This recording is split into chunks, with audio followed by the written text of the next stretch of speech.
2024-25 ஆண்டிற்கான கல்வி சுற்றுலா. புதுக்கோட்டை பார்வைத்திறன் குறையுடையோருக்கான அரசு நடுநிலைப் பள்ளி மாணவர்கள் மார்ச் 13, 14 2 நாட்கள் மதுரைக்கு கல்வி சுற்றுலா சென்றார்கள்.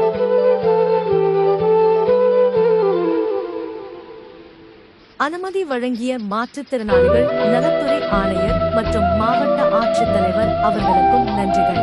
பேருந்து உதவி திரு எஸ் ஜெயக்குமார் தொழிலதிபர் அவர்கள். வேன் உதவி Thiru Karthikeyan United States of America அவர்கள் மூலமாக திரு ரமணா மூர்த்தி, திருமதி ஹேமா, திருமதி பத்மஜா, திருமதி சுஜானா அவர்கள். உணவு நன்கொடை திரு சொக்கலிங்கம் அவர்கள், திரு அருள்சாமி அவர்கள், திருமதி கலா ராஜேஷ் அவர்கள் மற்றும் பள்ளிக்கு உணவு வழங்கும் அனைத்து நன்கொடையாளர்கள். என்னடா பொண்ணார் இன்னைக்கு ரொம்ப ஜாலியா இருக்க? அதுவா, உனக்கு விஷயமே தெரியாதா? என்னடா? நம்ம தமிழ்நாட்டுல உள்ள தூங்கா நகரத்துக்கு தான் நம்ம டூர் போறோம். தூங்கா நகரமா? எங்கடா இருக்கு? நம்ம அது மதுரை மாவட்டம் தான். எனக்கு இந்த விஷயத்தை கேட்டோன்னே ரொம்ப ஜாலியா இருக்குடா. ருத்ரா, இன்னைக்கு என்ன நாள் தெரியுமா? என்ன நாளுக்கா? இன்னைக்கு நம்ம டூருக்கு போறோமே. ஐயா, ஜாலி ஜாலி ஜாலி. எப்படிக்கா போறோம்? போன வருஷம் போனோம்ல. ஆமாக்கா, பஸ்லயும் வேன்லயும் போனோம். அதே மாதிரிதான் இந்த வருஷமும் நம்ம வேன்லயும் பஸ்லயும் போறோம். சபரி அண்ணா, எத்தனை நாள் டூர்னா? 2 நாள் டூர்ரா. ஐயா, ஜாலி ஜாலி ஜாலி.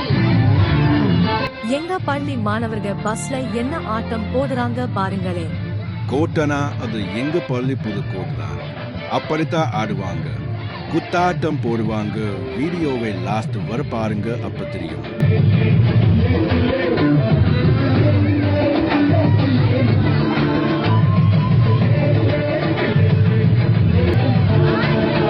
ஃபர்ஸ்ட் எங்க போறோம் தெரியுமா? எங்கண்ணா? மீனாட்சி அம்மன் கோயிலுக்கு. டேய், மதுரை மீனாட்சி அம்மன் கோயில் பாத்தியா எவ்வளவு பெருசா இருக்குது? ஆமாண்டா, ஆனா என்ன போட்டோ தான் எடுக்க முடியல. அதுதான் போன் அலௌடு கிடையாதுன்னுட்டாங்களே.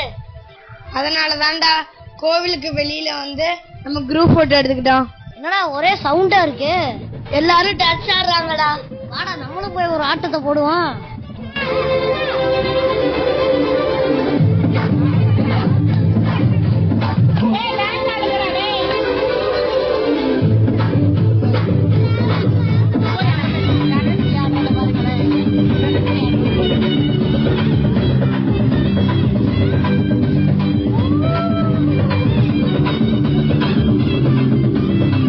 அடுத்து பஸ் எங்கடா போகுது? மாலுக்கு தான்டா. எந்த மாலுக்குடா போகுது? விஷாலிட்டி மாலுக்கு தான்டா போகுது. அங்க என்னடா பண்ண போறோம்? கேம்ஸ் தான்டா. மால்ல என்னென்ன கேம்டா இருக்கு? அதுவா, 3D கேம், எனிமி ஷூட்டர், காய்கறியை கட் பண்ற கேம், கியூப் சேர்க்கிற கேம், அப்புறம் சின்ன பிள்ளைங்க உட்காந்து ஓடுற காரு, அப்புறம் பால் கேம், அப்புறம் கார் ரேசர், அப்புறம் கண்டு தெரிஞ்சவங்க உட்காந்து ஓட்டுற ஏரோப்ளைன் இருந்துச்சு. அதுக்கடுத்து 3D மூவி இருந்துச்சு. Lucky game, hammer game, catch the candy, teddy bear, இவ்வளவு கேம் இருக்கா? ஆமாடா, மால்ல பேரண்ட்ஸ் அண்ட் டீச்சர்ஸ் எல்லாம் ஜாலியா கேம் விளையாண்டுருக்காங்கடா. ஆமா ஆமா, மாணவர்கள், பணியாளர்கள், பெற்றோர்கள் மதுரை விஷால்டி மால் குள்ள கேம் விளையாடி என்ஜாய் பண்றாங்க.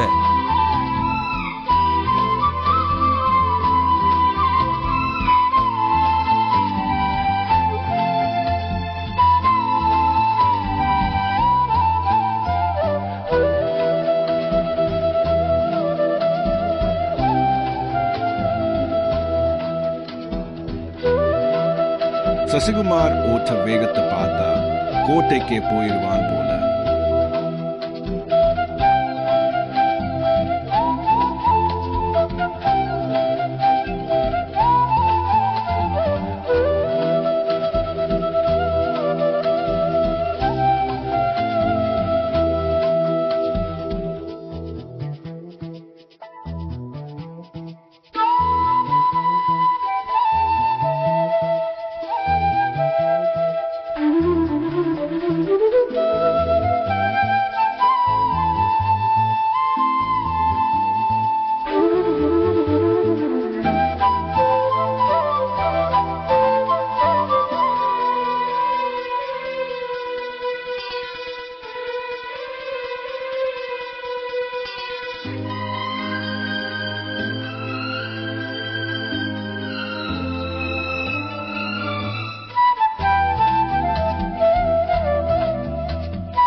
இடத்தையும் அவர்கள் பயன்படுத்திய பொருட்களையும் பார்க்க போறோம்.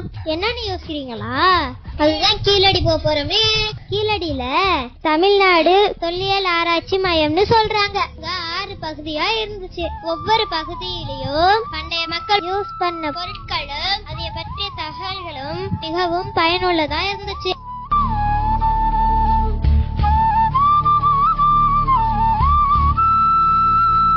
இந்த பொருளை நான் கொஞ்சம் பிச்சு தனியா வச்சிருந்தா கண்ணு தெரியாதவங்க தொட்டு பார்த்திருக்கலாம்.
ஆட்டா சினிமா தியேட்டர், பழைய சட்டி, பானை, கல்லு, மண்ணு பொருட்களை பத்தி சொல்ல போறாங்கயா. அம்மா, ஐயோ உன் வாய கொஞ்சம் போட்டு வையம்மா, லொடன்னு பேசிக்கிட்டே இருக்க. அவரே எல்லாத்தையும் சொல்லிட்டு படம் போடு கட்டிடுவாராம். சொல்றேன். இந்த கீழடி இந்த ஊர் வந்து பாத்தீங்கன்னா நம்ம பழங்கால நாகரிகம், அதாவது சங்க காலம் அப்படின்னு சொல்லுவாங்க. பழங்கால நம்ம முன்னோர் மக்கள் முன்மக்கள் வாழ்ந்து என்னென்ன பொருள்லாம் வாழ்ந்தாங்க, அவங்க பொருள் என்னெல்லாம் நமக்கு கிடைச்சிருக்கு அப்படின்றதுதான் இந்த கீழடி அருங்காட்சியகத்துல வந்து வச்சிருக்கோம். நம்ம ஒவ்வொரு நாகரிகம் காரணம் வந்து ஆறுகள் தான். ஆறுகளை பேஸ் பண்ணி தான் ஒவ்வொரு நாகரிகம் வந்து ஸ்டார்ட் ஆகும். தமிழ்நாட்டை பொறுத்தளவுக்கு இப்போ நம்ம எவ்வளோ பொருள் இருந்தாலும் தண்ணி தான் ஒரு அத்தியாவசிய பொருளாக இருக்குது. தண்ணியை பேஸ் பண்ணி தான் அவங்க வந்து இந்த வாழ்க்கையை வந்து தொடங்குவாங்க. தமிழ்நாட்டில் ஒவ்வொரு 200 கிலோமீட்டருக்கும் ஒரு ஆறுகள் இருக்கும். அதே மாதிரி பார்த்தீங்கன்னா ஒவ்வொரு ஆற்றங்கரையிலும் ஒரு நாகரிகம் இருக்கும். இப்போ நம்ம இருக்கோமா, எங்கே இருக்கோம், அப்போ சார் சொன்ன மாதிரி புதுக்கோட்டை பக்கத்தில் இருக்கோம் அப்படின்வாங்க. அந்த மாதிரி மதுரை பக்கத்தில். அப்போ ஒவ்வொரு ஆற்றங்கரை நாகரிகத்தை ஒட்டியும் ஒரு நாகரிகம் ஸ்டார்ட் ஆகும். தமிழ்நாட்டை பொறுத்தளவுக்கு பார்த்தீங்கன்னா ஒரு 5 முக்கிய ஆறுகளை வந்து நம்ம எடுத்திருக்கோம். பாலாறு, தென்பெண்ணை, காவிரி, வைகை, தாமிரபரணி அப்படின்னு சொல்லிட்டு ஒரு 5 முக்கிய நதிகளை வந்து நம்ம எடுத்திருக்கோம். இப்போ இதே அகழாய்வு நம்ம ஊரில் புதுக்கோட்டையில் இருக்கிற பொற்பனக்கோட்டை அப்படின்னு சொல்கிற ஒரு ஊர் இருக்குது. நம்ம புதுக்கோட்டையிலேருந்து ஒரு 6 கிலோமீட்டரில் பொற்பனக்கோட்டை அப்படின்றது. பொற்பனக்கோட்டையிலையும் கீழடி மாதிரி அங்கேயும் என்ன நடக்குது, அகழாய்வு வந்து நடக்குது. உங்களுக்கு வாய்ப்பு கிடைச்சா என்ன பண்ணலாம், நீங்கள் போயிட்டு உங்கள் பசங்களை அழைச்சிட்டு போய் கூட பார்க்கலாம். இந்த கீழடியை பொறுத்தளவுக்கு பார்த்தீங்கன்னா எந்த ஆற்றங்கரை நாகரிகத்தில் இருக்குன்னா வைகை அப்படின்னு சொல்லக்கூடிய ஒரு ஆற்றங்கரை ஒட்டி தான் வந்து இந்த கீழடி வந்து இருக்கு. இந்த வைகை ஆறு வந்து எங்கே தொடங்குதுன்னா தேனி மாவட்டத்தில் வரசநாடு அப்படின்ற ஊரில் தொடங்கி ராமநாதபுரம் மாவட்டம் அழகன்குளம் அப்படின்ற இடத்துல வந்து முடியுது. ஸோ இதுக்கு இடைப்பட்ட பார்த்தீங்கன்னா கிட்டத்தட்ட ஒரு 530 முக்கியமான அகழாய்வு தலங்களை வந்து நம்ம வந்து கண்டுபிடிச்சி வச்சிருக்கோம். ஸோ அதெல்லாம் வந்து நம்ம அங்கே வந்து கொடுத்துருக்கோம். ஸோ இந்த நம்ம மக்கள் முத தமிழ்நாட்டில் வாழ ஸ்டார்ட் பண்ண பார்த்தீங்கன்னா கிட்டத்தட்ட 15 லட்சம் வருஷத்துக்கு முன்னாடி மக்களோட வாழ்க்கை வந்து ஸ்டார்ட் ஆகிடும். இந்த 15 லட்சம்ன்றது நம்ம வந்து என்ன பண்ணுவோம், நிறைய பொருட்களை இப்பெல்லாம் யூஸ் பண்ணியிருக்கோம், நிறைய வந்து மிஷினை யூஸ் பண்ணி நம்ம நிறைய பொருட்கள்லாம் வச்சுருக்கோம். அப்போ இந்த கற்காலம், பழைய கற்காலம், நுண்கற்காலம், புதிய கற்காலம், சங்க காலம் அப்படின்னு பிரிப்பாங்க. இந்த பழங்கற்காலங்கிறது மக்கள் வேட்டையாடி சாப்பிடுவாங்க. மரத்து இலையை கட்டிக்கிட்டு கற்களை வச்சுக்கிட்டு விலங்குகளை வேட்டையாடி சாப்பிட்றது, இந்த மாதிரி வேலைகளை வந்து பண்ணிக்கிட்டு இருக்காங்க. இந்த நுண்கற்காலங்கிறது அந்த கற்களால் செய்யப்பட்ட கருவிகளை வந்து சின்னதாக்குறாங்க, மெல்லிசாக்கி அந்த தோல் உரிச்சி சாப்பிட்றதுக்கான வேலைகளை வந்து செய்யறாங்க. இந்த புதிய கற்காலம் அப்படிங்கிறது அந்த கருவிகளை வந்து நல்லா ஷேப்பாக பண்ணி கொஞ்சம் அந்த உணவுகளை வந்து சமைச்சு சாப்பிடக்கூடிய வழக்கத்தை வந்து புதிய கற்கால மக்கள். இந்த சங்க கால மக்கள் அப்படின்னு சொன்னோம்னா கொஞ்சம் படிப்பறிவு, கொஞ்சம் நாகரிகம் வளர்ந்து இருக்கக்கூடிய அந்த சங்க கால மக்கள். நம்ம வந்திருக்கிற அந்த கீழடி வந்து சங்க கால மக்கள் வாழ்ந்த இடம். ஸோ தமிழ்நாட்டில் வந்து பார்த்தீங்கன்னா ஒவ்வொரு காலகாலம் பார்த்தீங்கன்னா 5300 ஆண்டுகளுக்கு முற்பட்டு இரும்பு பயன்படுத்திருக்காங்க. இது எங்கன்னா தூத்துக்குடி மாவட்டத்தில் சிவகலை அப்படிங்கிற இடத்துல எடுக்கப்பட்ட ஒரு இரும்பை நம்ம டேட் பண்ணி அதை வந்து வச்சிருக்கிறாங்க. ஸோ நம்ம வந்திருக்கிற அந்த கீழடியோட வருஷம் எத்தனைன்னு கேட்டிங்கன்னா 2600 கிமு 6ஆம் நூற்றாண்டை சார்ந்தது இந்த கீழடி நாகரிகம். ஸோ நம்ம இப்போ இருக்கக்கூடிய ஒரு 2024 இல்லையா? ஸோ இதுலேருந்து ஒரு 300 வருஷம், ஒரு 600 வருஷம் முன்னாடி, 2600 வருஷத்துக்கு முன்னாடி இந்த கீழடியில் மக்கள் வாழ்ந்ததுக்கான ஒரு எவிடன்ஸ் வந்து நமக்கு கிடைச்சிருக்கு. ஸோ இதை தான் வந்து இந்த ஃபர்ஸ்ட் கேலரியில் ஒரு சிலர் வச்சுருப்பாங்க. இந்த கீழடியை பொறுத்தளவுக்கு பார்த்தீங்கன்னா மொத்தம் 10 வருஷமாக இந்த அகழாய்வு வந்து நடக்குது. 2014 17 வரைக்கும் சென்ட்ரல் கவர்மெண்ட், மத்திய தொல்லியல் துறை வந்து அகழாய்வு வந்து பண்ணுறாங்க. 2018 இப்போ 24 வரைக்கும் தமிழ்நாடு அரசு தொல்லியல் துறை வந்து அகழாய்வு வந்து மேற்கொள்கிறாங்க. இதெல்லாம் வந்து நம்ம கொடுத்துருக்கோம். இதெல்லாமே இந்த ஒரு 6 கேலரி இருக்கும். ஸோ இந்த 6 கேலரியில் என்னெல்லாம் இருக்குன்னா, இந்த ஃபர்ஸ்ட்டுக்கு செகண்ட் கேலரி பார்த்தீங்கன்னா நிலமும் நீரும் அப்படின்ற கான்செப்டில் கொடுத்துருப்பாங்க.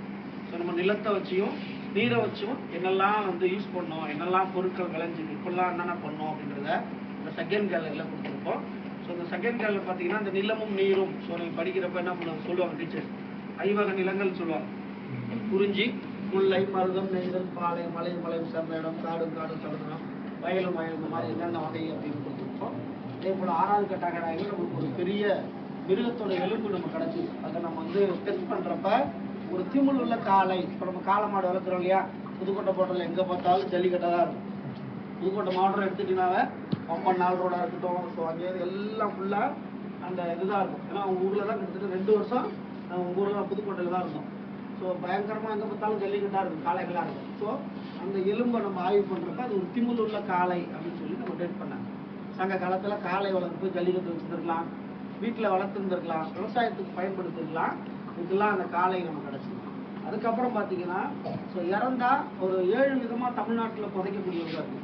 ஸோ அந்த முதுமக்கள் தாழின்னு சொல்லுவாங்க. ஒரு பெரிய பானை இருக்கும், பானைனா ரொம்ப பெருசாக இருக்கும். அதுக்குள்ளே இறந்தவங்க பாடியை உள்ளே வச்சு புதைச்சிட்டு அவங்க கூட ஒரு சில பொருட்கள் வைப்பாங்க. இன்றைக்கும் நம்ம வந்து இறந்துட்டா என்ன பண்ணுவாங்க, அவங்களுக்கு பிடிச்ச பொருளெல்லாம் இந்த 14 நாள் 8 காரியம் செய்கிறப்ப அவங்களுக்கு பிடிச்ச பொருட்கள்லாம் வச்சு வெளியில் வச்சு படைச்சு அவங்களுக்கு போடுவோம். அதே மாதிரி அப்போ சங்க காலத்தில் பார்த்தீங்கன்னா அவங்களுக்கு பிடிச்ச பொருள்லாம் உள்ளேயே பானைக்குள்ளேயே ஒரு சின்ன பவுல் மாதிரிலாம் வச்சு அதுக்குள்ளே வச்சுட்டு பண்ணிடுறாங்க. ஸோ என்னென்ன பொருட்கள் கீழடியில் கிடைச்சிருக்கு, என்னென்ன பொருட்கள் சங்க காலத்தில் வச்சுருக்காங்க அப்படின்றத நம்ம வந்து இந்த 2வது கேலரியில் வச்சுருக்கோம். அப்புறம் எலும்புகள், வாழ்ந்த பொருள் நம்ம என்ன பண்ணுவோம், வீட்டில் கறியெல்லாம் சாப்பிட்டுட்டு எல்லா விதமான கோழி சாப்பிடுவோம், ஆடு சாப்பிடுவோம், நிறையா சாப்பிடுவோம் இல்லையா. சாப்பிட்டு எலும்புலாம் என்ன பண்ணுவோம், குப்பத்தொழில் தான் கொண்டு போட்டுவோம். ஸோ அந்த மாதிரி அவங்க சாப்பிட்டு போட்ட எலும்புகள்லாம் நம்ம வந்து நிறையா கிடைச்சிது. அந்த எலும்புகள்லாம் டேட் பண்ணி அதை டெஸ்ட் பண்ணி எந்தெந்த மிருகத்தோட எலும்புகள் நமக்கு கிடைச்சிது, ஆடு, காளை மற்றும் மயில், ஸோ நிறைய மிருகத்தோட எலும்புகள் கிடைச்சி, ஒரு சில பறவைகள் மான் எலும்புகள்லாம் கிடைச்சிருக்கு. இதை தான் நம்ம வச்சுருக்கோம். அது மாதிரி செங்கலால் கட்டப்பட்ட தண்ணி, இன்றைக்கி நம்ம தண்ணி ஒரு இடத்துல நம்ம கொண்டு போகிறதுக்கு பைப்பு, பிளாஸ்டிக் பைப் வச்சுருக்கோம், இரும்பு பைப்பு வச்சுருக்கோம், சிமெண்ட் பைப்புலாம் வச்சு நம்ம தண்ணி வந்து கொண்டு போகிறோம். அப்போ சங்க காலத்தில் என்ன பண்ணுறாங்கன்னா செங்கல், இப்போ உள்ள செங்கல் மாதிரி இருக்காங்க. சங்க கால செங்கல்ங்கிறது இப்போ உள்ள செங்கல் மாதிரி ஒரு 3 செங்கல் சேர்த்து வச்சு எவ்வளோ சைஸ் இருக்குமோ அவ்வளோ சைஸ் இருக்கும். இதே உங்கள் புதுக்கோட்டை மாவட்டத்தில் இப்போ பொறுப்பனக்கோட்டைங்கிற ஊரில் அதே சைஸ் கல் வந்து நமக்கு கிடச்சிருக்கு. அந்த கல்லை சேனல் மாதிரி கட்டி தண்ணி கொண்டு போயிருக்காங்க. அதேமாதிரி மண்ணால் சுடப்பட்ட சுடுமண் குழாய் ரெடி பண்ணி அது மூலயமா தண்ணி கொண்டு போயிருக்காங்க. உரைக்கிணறு, நம்ம ஊரில் கிணறுலாம் பார்த்தீங்கன்னா சிமெண்டால ரவுண்டா இருக்கும். ஸோ மண்ணால சுடப்பட்ட உரைக்கிணறு மூலமா தண்ணியை வந்து சேமிச்சிருக்காங்க. இதெல்லாம் வந்து நம்ம வச்சிருக்கோம். ஸோ 3வது கேலரி பார்த்தீங்கன்னா பானைகள், என்னென்ன வகையான பானைகள். சங்க காலத்தில் பார்த்தீங்கன்னா கருப்பு சிவப்பு பானையோடு, அப்புறம் மண்ணால சுடப்பட்ட நிறைய வகையான பானைகள் இருக்கு. ஸ்பவுட்டர் வேறுன்னு சொல்லுவாங்க. இந்த ஜக்கு நம்ம தண்ணி குடிக்கிறோம் இல்லையா, இந்த மாதிரி ஜக்கு மாதிரி உள்ள பானைகள்லாம் நம்ம வச்சிருக்கோம். ஸோ 4வது கேலரி இரும்பு உருக்கு. இப்போ என்ன பார்த்தீங்கன்னா அதிகமாக வந்து இரும்பு உருக்கு தொழிற்சாலை வந்து புதுக்கோட்டை மாவட்டத்தில் தான் இருக்குது. தமிழ்நாட்டிலேயே புதுக்கோட்டை மாவட்டம் பக்கத்தில் பார்த்தீங்கன்னா பெருங்கலூர் அப்படின்னு ஒரு ஊர் இருக்குது. தஞ்சாவூர்லேருந்து வர வழியில் இந்த பெருங்கலூரில் பார்த்தீங்கன்னா நிறைய அந்த இரும்பு உருக்குக்கான நிறைய எவிடன்ஸ் கிடைக்குது. புதுக்கோட்டையில் பொற்பனக்கோட்டையிலையும் இரும்பு உருக்குக்கான நிறைய பொருட்கள்லாம் கிடைக்கும். இந்த இரும்பெல்லாம் எப்படி உருக்குவாங்க, இரும்பு பொருட்கள்லாம் எப்படி செய்வாங்கன்றதை நம்ம வச்சுருக்கோம். அதுக்கப்புறம் இந்த நெசவு துணி ரெடி பண்ணுறதுக்கான இந்த பருத்திலேருந்து நூல் எப்படி எடுப்பாங்க, அதுக்கான தக்களி, இந்த போர் பாயம், சீல், டெரகோட்டா சீல். இன்னைக்கு நம்ம சீல் வைக்கல இல்லையா ஸ்கூல்லலாம், இந்த சீல்லாம் முத்திரை வந்து என்ன பண்ணுறாங்க, மண்ணாலேயே அப்பெல்லாம் செஞ்சு இந்த முத்திரையெல்லாம் வச்சுருக்காங்க. இதெல்லாம் நமக்கு வந்து அங்கே இருக்குது. அதுக்கப்புறம் ஆர்னமெண்ட்ஸ், மணி இன்னைக்கு கோல்டு போடுறோம், ஸோ வெள்ளி போடுறோம். இந்த மாதிரி என்னென்ன ஆர்னமெண்ட்ஸ்னால் மணி வெளிநாடுகள்லேருந்து ஒரு சில கார்னிலியன் அகெயின் சொல்லக்கூடிய ஒரு சில மணிகள் வெளிநாடுகள்லேருந்து இருக்குது. தமிழ்நாட்டில் ஒரு சில கிளாஸ் மணிகள், கண்ணாடி மணிகள், அப்புறம் பார்த்தீங்கன்னா அந்த குவாட்ஸ் படிக்க மணின்னு சொல்லுவாங்க, அந்த ஃபீட்டுக்கெல்லாம் நம்ம போடுறதா வச்சுருக்கோம். இந்த மாதிரி மணிகள்லாம் நமக்கு நிறையா கிடைச்சிருக்கு. மண்ணால் சுடப்பட்ட மணிகளும் நமக்கு நிறையா கிடைச்சிருக்கு. இதெல்லாம் வந்து அங்கே வச்சுருக்கோம். ஸோ 5வது கேலரி ட்ரேடிங் கேலரி, வாணிபத்திற்கான கேலரி. நம்ம என்ன பண்ணுவோம், ஒரு நிறைய காரு, வேனு, பஸ் இதெல்லாம் வந்து ட்ராவல் பண்ணுறதுக்கு லாரி இதெல்லாம் வந்துட்டு. ஸோ அப்போ சங்க காலத்தை பொறுத்த அளவுக்கு கடல் வழி வாணிபம், போட்டு சின்ன போட்டோ இல்லை சின்ன கப்பல் மாதிரி ரெடி பண்ணோம். மற்ற நாடு அதாவது ரோம் நாட்டோட நம்ம அதிகமாக வாணிபம் பண்ணியிருக்கோம். அதுக்கான எவிடன்ஸ்லாம் நம்ம வந்து வச்சுருக்கோம். 6வது கேலரியில் பார்த்தீங்கன்னா லைஃப் ஸ்டைல், அந்த கட்டட அமைப்புகள்லாம் எப்படி இருக்கும், இந்த முதுமக்கள் தாழிக்குள்ள வைக்கக்கூடிய பொருட்கள், பவுல் இதெல்லாம் இருக்கும், வீடுகள் யூஸ் பண்ணுற ஐனு, ஏனத்தொடர், பெண்கள் கண்மை விடுறாங்க, ஐப்ரோ நாடு. இன்னைக்கு நம்ம ட்ரெண்டாக இன்னைக்கு டிசைனாக போடக்கூடிய எல்லா மணிகளும் அந்த டிசைன்லாம் சங்க காலத்துலேருந்து இருக்கும். இதெல்லாம் நம்ம வந்து அங்கே வச்சு பார்க்கலாம்.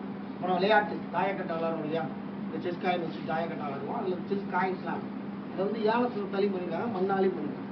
இந்த பகடக்காய் உருட்டத்தெல்லாம் பார்த்தீங்கன்னா தாயக்கட்டை அதுவும் மண்ணாலாம் பண்ணியிருக்காங்க. ஒரு பெண்கள் விளையாடக்கூடிய ஒரு செல்லுக்கோடு பாக்ஸ் போட்டு விளையாடுவாங்க. இதெல்லாம் நமக்கு வச்சுருக்காங்க. ஸோ மாடிக்கு போயிட்டீங்கன்னா குறியீடுகள், தமிழ் எழுத்து. இன்றைக்கி நம்ம பிளேட்லலாம் ஒரு 20 வருஷத்துக்கு முன்னாடிலாம் பார்த்தீங்கன்னா அந்த பெண் சீடு கொடுத்தாங்கன்னா அதில் எல்லாத்துக்கும் பேர்லாம் எழுதும். இப்போ அந்த வழக்கெல்லாம் கிடையாது. இன்றைக்கி நம்ம பிளேட்டில் இன்றைக்கும் பேர் எழுதக்கூடிய வழக்கம் இருக்கும். பானை ஓட்டில் தமிழி அப்படின்னு சொல்லுவாங்க. இப்போ உள்ள தமிழ் மாதிரி இருக்காது, அது தமிழின்னு சொல்லுவாங்க. அந்த தமிழ்லேருந்து டெவலப் ஆனதான் இப்போ நம்ம உள்ள தமிழ். இந்த பானை ஓட்டில் என்ன ஆதன், குதிரநாதன், பதவன் இது போல எழுத்துக்கள் 2500 வருஷத்துக்கு முன்னாடி மாணவர்களில் பேர் எழுதுறாங்கன்னா நம்ம தமிழ் மக்கள் இந்த அளவு கல்வியறிவோடு இருந்திருப்பாங்க அப்படின்றத நம்ம வச்சுருக்கோம். ஸோ கடைசி கேலரி இறந்தா எப்படிலாம் புதைப்பாங்க அப்படின்னு ஒரு 7 விதமும் தமிழ்நாட்டில் புதைக்கக்கூடியதாக இருக்குது. எரிச்சி சாம்பலாக வைக்கிறது இருக்குது, இல்லை ஃபுல் பாடி உள்ளே வைக்கிறது இருக்குது. அந்த 7 விதத்தில் கீழடியை பொறுத்த அளவுக்கு பானைக்குள்ளே வச்சு புதைக்கிற சிஸ்டமேட்டிக் வந்து வச்சுருக்காங்க. இந்த எப்படி அதெல்லாம் எடுப்போம் நம்ம, இந்த பெரிய பானை சின்ன பசங்களை புதைக்கிறது தனியாக, பெரியவங்களை புதைக்கிறது தனியாக, இந்த பானைகள்லாம் வந்து இருக்கு. ஒவ்வொரு நாள் பாருங்கள், ஒரு 15 நிமிஷம் வீடியோ ஓடும். இந்த வீடியோ பார்த்துட்டு நீங்கள் அடுத்து மூவ் பண்ணிடுவீங்க.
தான் இருந்துச்சு. அடுத்து நம்ம எங்க போறோம் தெரியுமா? நம்ம எல்லை தெய்வமான பாண்டி முனீஸ்வரரை பார்க்க போறோம். ராமகிருஷ்ண மடத்துக்கு சென்று இரவு உணவு சாப்பிட்டு இரவு ஓய்வெடுத்தோம். உங்களோட முதல் நாள் சுற்றுலா முடிஞ்சிருச்சு. நல்லா தூங்குறாங்க, ரொம்ப டயர்டா இருக்குமோ. எங்க போறீங்க? 2வது நாள் சுற்றுலா இருக்குல்ல, வாங்க போலாம். தமிழ் கடவுள் முருகனின் முதல் அறுபடை வீடான திருப்பரங்குன்றம் கோயிலுக்கு மலையேறி சென்று சாமி சுவாமி சுப்பிரமணியரை தரிசனம் செய்தோம். அடுத்ததாக முருகனுக்கு அரோகரா அரோகரா. என்ன வாய மூட சொல்லிட்டு இவரு சவுண்டு போடுறாரு பாருங்க. அடுத்ததாக சமணர் மலைக்கு சென்று மகாவீரர் சிற்பத்தை கண்டோம். இங்கு தமிழ் கல்வெட்டுகளும் சமணர் படுகைகளையும் சமண சிற்பங்களையும் டேய் கண்டு பிள்ளைங்களா, மகிழ்ந்தோம். ஓடாதீங்கடா ஓடாதீங்க.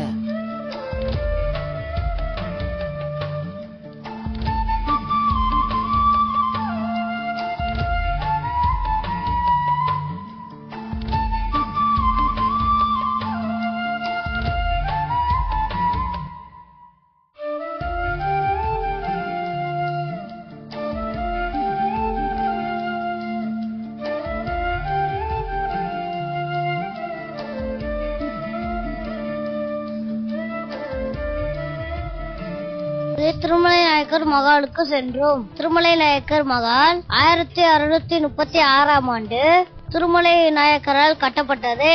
இந்த மகால் இத்தாலி கட்டட கலைஞரால் கட்டப்பட்டது. இது திராவிட மற்றும் இஸ்லாமிய கட்டிட கலைகளில் வடிவமைக்கப்பட்டது.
மதுரை பேமஸ் ஜிகர்தண்டா சாப்பிடுறாங்க, நல்லா இருக்கா புள்ளைங்களா? இவங்களும் ஜிகர்தண்டா குடிக்க போறாங்களாம், நல்லா இருக்கான் சொல்லுங்க, வந்து குடிப்பாங்க.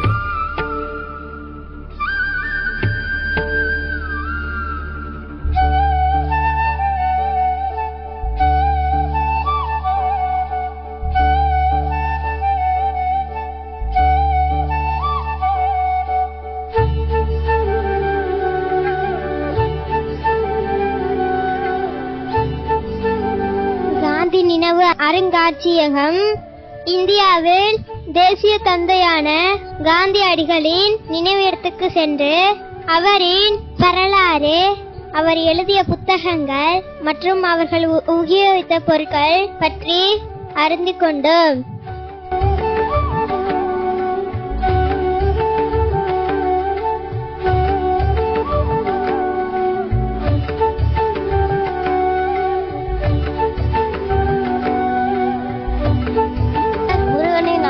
வீடான பழமுதிர் சோலைக்கு சென்று முருகனை தரிசனம் செய்தோம்.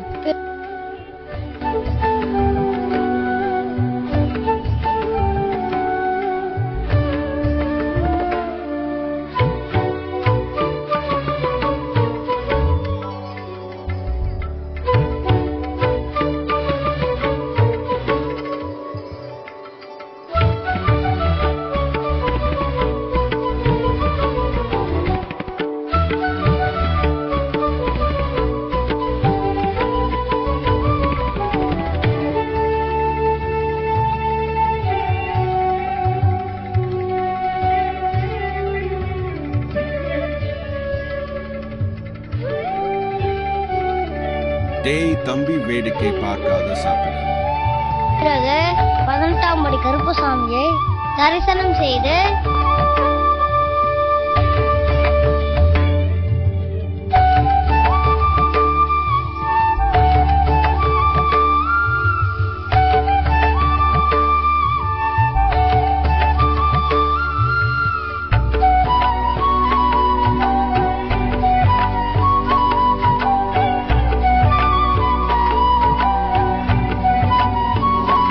காலையில் புகழ்பெற்ற கள்ளழகரை தரிசனம் செய்து இரவு உணவு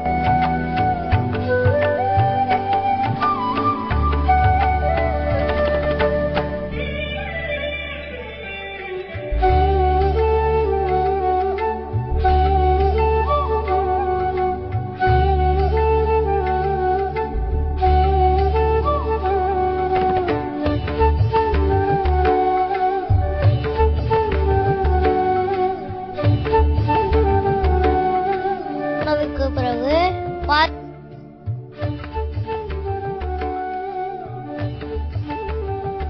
இரவு உணவு சாப்பிட்டு பஸ்டுல வேண்ட ஏரி பள்ளிக்கூடத்திற்கு பள்ளியில் கிளம்பும் வந்து பாய். சேர்ந்தோம்.